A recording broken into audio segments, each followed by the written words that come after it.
MDQ TV. Assalamualaikum warahmatullahi wabarakatuh. Alhamdulillah, jadi kembali lagi kita di dalam segmen Santai Fazakir. Kali ini anda bersama saya Ahmad Al-Ghazali bin Rahim untuk bercakap sedikit mengenai tajuk ujian daripada Allah Subhanahu Wa Taala. Jadi apa itu ujian daripada Allah Subhanahu Wa Taala?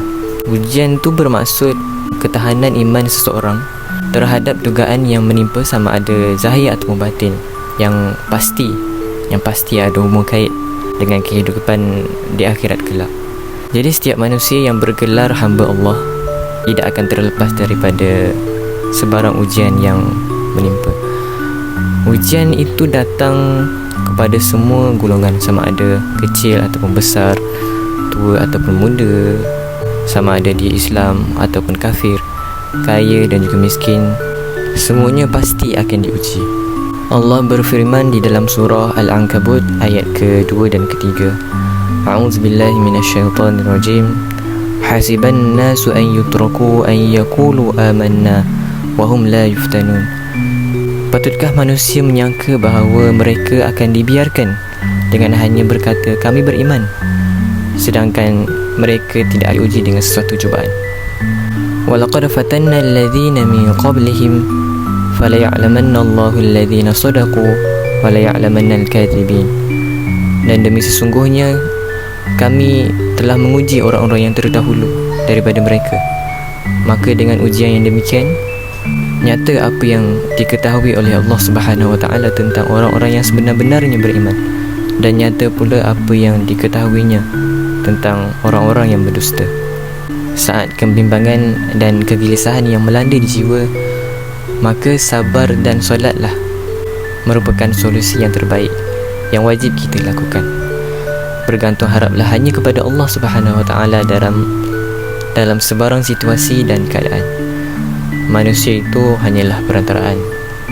Hakikatnya Allah lah yang sentiasa mengutuskan bantuan dan pertolongan kepada setiap hamba-Nya.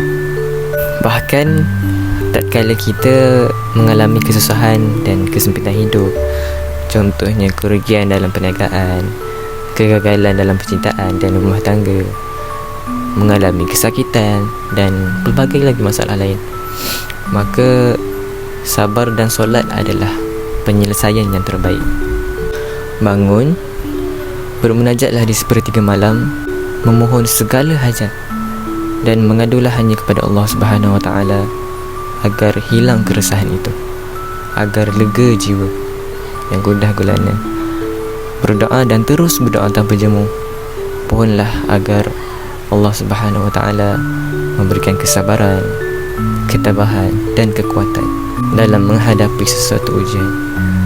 Mengadu dan alirkanlah air mata itu di hadapan Allah Subhanahu Wa Taala yang bersaksikan sejadah dan para malaikat. Hasilnya insya-Allah ketenangan jiwa pasti diperolehi.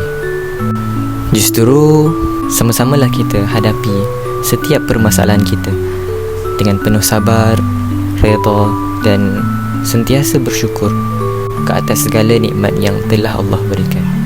Sama ada nikmat itu dalam bentuk fizikal dan material, maupun nikmat kesenangan, anak-anak, saudara mara dan lain-lain lagi. Malah nikmat yang lebih tinggi dan bernilai adalah nikmat iman dan Islam. Jadikanlah sabar dan solat itu sebagai penolong kita untuk berdepan dengan setiap cubaan yang dihadapi, insya-Allah. Itu sahaja daripada saya. Assalamualaikum warahmatullahi wabarakatuh.